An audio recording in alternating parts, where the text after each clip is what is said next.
আমার ছাদ বাগানে এই যে বেল গাছটি দেখছেন, এই বেল গাছটির থেকে যে পাতা হচ্ছে সেই পাতার থেকে কিন্তু আমি আমার বাড়ির পুজো বা অন্যান্য পুজোতে পুজো দিতে পারছি না। তার কারণ হচ্ছে এই বেল গাছটিতে যেহেতু এখনও পর্যন্ত ফল হয়নি, অথচ গাছটির বয়স 2 বছর। গাছটি দেখুন কীভাবে তৈরি হয়েছে, মানে কীভাবে ঝাড় তৈরি হয়েছে এবং কীভাবে অসংখ্য পাতা এবং সুন্দর হয়েছে। তাই বাড়ির পুজো বা অন্যান্য পুজোর কথা মাথায় চিন্তা করে আমি একটি নতুন বেল গাছ গ্রাফটেড চারা নিয়ে এসে এই 8 ইঞ্চি টবে লাগিয়ে দিয়েছি। এবার আসি কী নিয়ে আজকের এই ভিডিও। নমস্কার, আমি দেবজ্যোতি ওরফে রান্তু। আপনারা দেখছেন রান্তুর ছাদ বাগান। আমরা যারা ছাদ বাগানে গাছ করে থাকি, বিভিন্ন ফল, বিভিন্ন ফুল, বিভিন্ন সবজির গাছ, আমরা সবাই চাই ছাদ বাগানে ঠিক এভাবেই আপেল ফলে থাকুক, আম ফলতে থাকুক, বা এভাবেই নতুন নতুন মুকুল এবং সেই মুকুলের থেকে কুঁড়ি হতে শুরু করুক। এবং ছাদ বাগানে যে সমস্ত লেবু গাছগুলো রয়েছে সেই সমস্ত লেবু গাছগুলোতে ঠিক এভাবেই ফল ধরে থাকুক বা ফুল ফুটে ঠিক এভাবেই ফল ধরতে থাকুক। এবার আসল ফান্ডা আপনাদের সামনে তুলে ধরছি। এতক্ষণ ধরা আপনাদেরকে আমি যে গাছগুলো দেখানোর উদ্দেশ্য হচ্ছে এই মুহূর্তে, মানে এই বর্ষার মধ্যে যদি আমরা ছোট ছোট চারা গাছ, সে ফল হোক ফুল হোক, এনে লাগাতে পারি, বিশেষ করে গ্রাফটেড চারা, তাহলে কি হবে, এই বর্ষার মধ্যে বৃষ্টির জল পেয়ে গাছগুলোতে কিন্তু ঠিক এভাবেই নতুন নতুন পাতা চলে আসবে, নতুন নতুন ডাল তৈরি হবে এবং গাছের মধ্যে কিন্তু এভাবেই আস্তে আস্তে গ্রোথ হতে শুরু করবে। তাই এই বর্ষার মধ্যেই আমরা যারা ছাদ বাগানে বিভিন্ন ফলের গাছ, ফুলের গাছ লাগাতে চাইছি, নিয়ে চলে আসুন নার্সারি থেকে এরকম ছোট ছোট চারা এবং গাছগুলোকে এই মুহূর্তে লাগিয়ে দিন। আমি আমার ছাদ বাগানে এই যে এতগুলো গাছ দেখছেন, এতগুলো গাছকে কিন্তু আমি ঠিক 2-1 মাসের মধ্যেই গাছগুলোকে কিন্তু এনেছি এবং আমার ছাদ বাগানে গাছগুলোকে লাগিয়ে দিয়েছি। আপনারা আমার গাছগুলোকে লক্ষ্য করলে বুঝতে পারবেন যে সমস্ত মাটির টবে গাছগুলো রয়েছে সেগুলো কিন্তু সব নতুন চারা, মানে নিয়ে আসার পর গাছগুলোকে কিন্তু প্রথমে আমি মাটির টবে বসিয়ে দিই। তারপর সেই সমস্ত গাছগুলো থেকে যখন ধরে যায়, তার মানে এই যে ছোট ছোট মাটির টবের মধ্যে গাছগুলো যখন পুরোপুরি শিকড় বিস্তার করে এবং এভাবে নতুন নতুন ডাল, নতুন নতুন পাতা আসতে শুরু করে, তখন আমি সেই গাছগুলোকে অতিরিক্ত গ্রোথ এবং অতিরিক্ত সুন্দর হওয়ার জন্য গাছগুলোকে কিন্তু আমি ওর থেকে বড় জায়গা, মানে এই যে জিও ফেব্রিক গ্রো ব্যাগগুলোতে ট্রান্সফার করি। এই জিও ফেব্রিক গ্রো ব্যাগে ট্রান্সফার করার উদ্দেশ্য হচ্ছে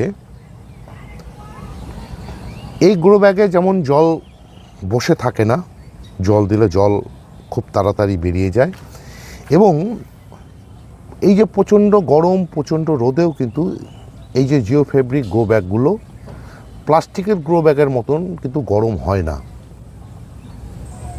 তাই শুরুতেই যখন চারা গাছগুলোকে নিয়ে আসি, আমি নিয়ে আসার পর কিন্তু আমি গাছগুলোকে মাটির টবেই সাধারণত বসাই। এই মাটির টবের থেকে গাছগুলো যখন ধরে যায়, তখন গাছের উচ্চতা এবং গাছের ঘনত্ব বুঝে আমি কিন্তু গাছগুলোকে জিও ফেব্রিক গ্রো ব্যাগ বা পলিথিনের যে গ্রো ব্যাগ, সেই গ্রো ব্যাগগুলোকে ট্রান্সফার করি। এই গ্রো ব্যাগগুলোতে ট্রান্সফার করার আরও একটি উদ্দেশ্য হচ্ছে, এই বর্ষার আগে বা বর্ষার মধ্যে ঝড় বাতাসের ফলে মাটির যে টবগুলো, সেই মাটির টবগুলো কিন্তু পড়ে যায়।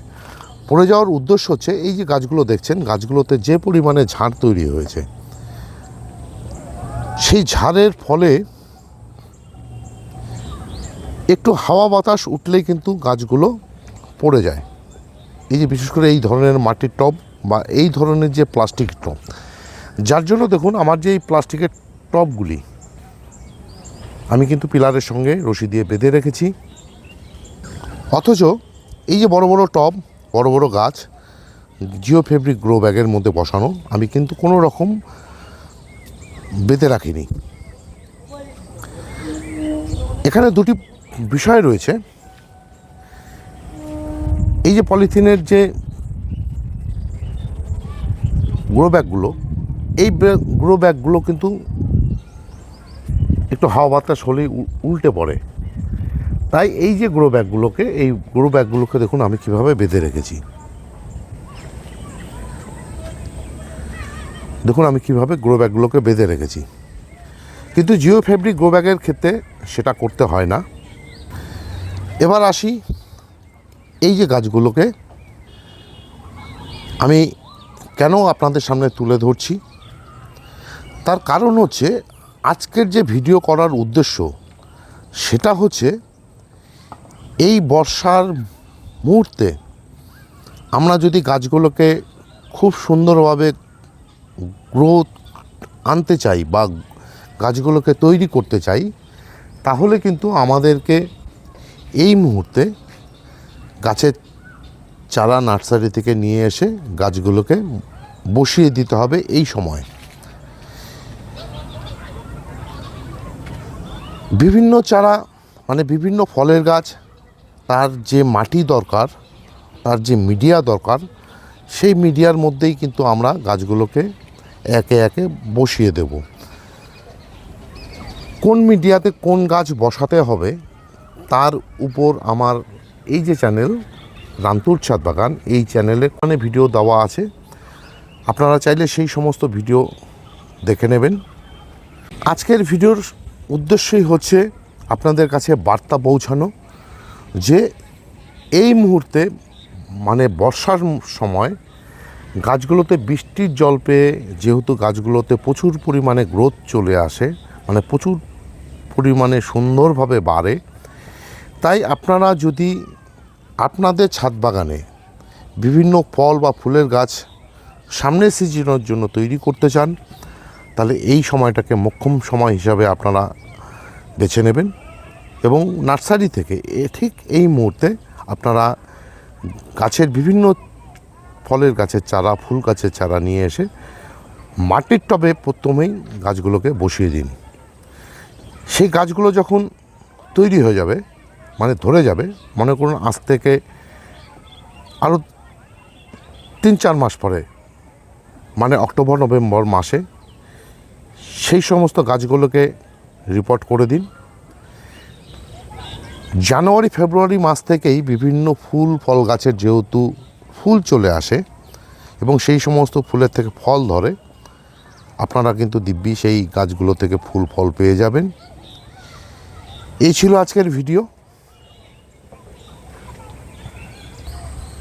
ভিডিওটি যদি ভালো লেগে থাকে তাহলে একটি লাইক দেবেন, কমেন্ট করবেন এবং আমার চ্যানেলটি যদি সাবস্ক্রাইব করা না থাকে তবে অবশ্যই চ্যানেলটিকে সাবস্ক্রাইব করে নেবেন, কেননা প্রতিদিন দুপুর 2টোয় আমার এই চ্যানেলে কোনো না কোনো ভিডিও চলে আসে।